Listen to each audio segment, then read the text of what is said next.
र तपाईँले जे नारा लाउनुभयो हैन, एउटा भाइरल नै बनाइयो। तपाईँले सुदन गुरुङलाई हत्यारा गृहमन्त्री भन्नुभयो। हजुर हैन, सुदन गुरुङ हत्यारा गृहमन्त्री हुन् र? अब त्यो समयको सन्दर्भमा मैले कुरा गरिनँ, तर अहिलेको कन्डिसनमा त सुदन गुरुङले त मेरो नैतिक हत्या गर्नुभयो त, गर्नु भएन। त्यसमा सुदन गुरुङको हात छ? मेरो कुरा चाहिँ मेरो प्रश्न त्यो समयको म त्यहाँनिर सोध्छु, तपाईँ ढुक्कले जवाफ दिनु होला। तपाईँले माइतीघर मण्डलामा नारा लगाउने क्रममा कहिलेकाहीँ नारा लगाउँदा मान्छे अलि इमोसनमा पनि आउँछ।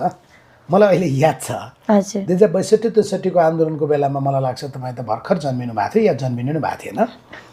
हामी सञ्चारकर्मी सडकमै थियौँ, तर मैले सञ्चारकर्मी भएको बिर्सेर म पनि नारा लगाइरहेको थिएँ क्या। हजुर र तपाईँले जे नारा लाउनुभयो हैन, एउटा भाइरल नै बनाइयो।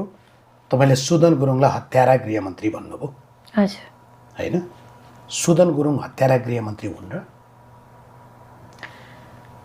अब त्यो समयको सन्दर्भमा मैले कुरा गरिनँ, तर अहिलेको कन्डिसनमा त सुदन गुरुङले त मेरो नैतिक हत्या गर्नुभयो त, गर्नु भएन। त्यसमा सुदन गुरुङको हात छ? मेरो कुरा चाहिँ मेरो प्रश्न त्यो समयको म त्यहाँनिर सोध्छु, तपाईँ ढुक्कले जवाफ दिनु होला। तपाईँले माइतीघर मण्डलामा नारा लगाउने क्रममा कहिलेकाहीँ नारा लगाउँदा मान्छे अलि इमोसनमा पनि आउँछ। मलाई अहिले याद छ हजुर 2062-63को आन्दोलनको बेलामा मलाई लाग्छ तपाईँ त भर्खर जन्मिनु भएको थियो या जन्मिनु नै भएको थिएन। हामी सञ्चारकर्मी सडकमै थियौँ, तर मैले सञ्चारकर्मी भएको बिर्सेर म पनि नारा लगाइरहेको थिएँ क्या। हजुर र मलाई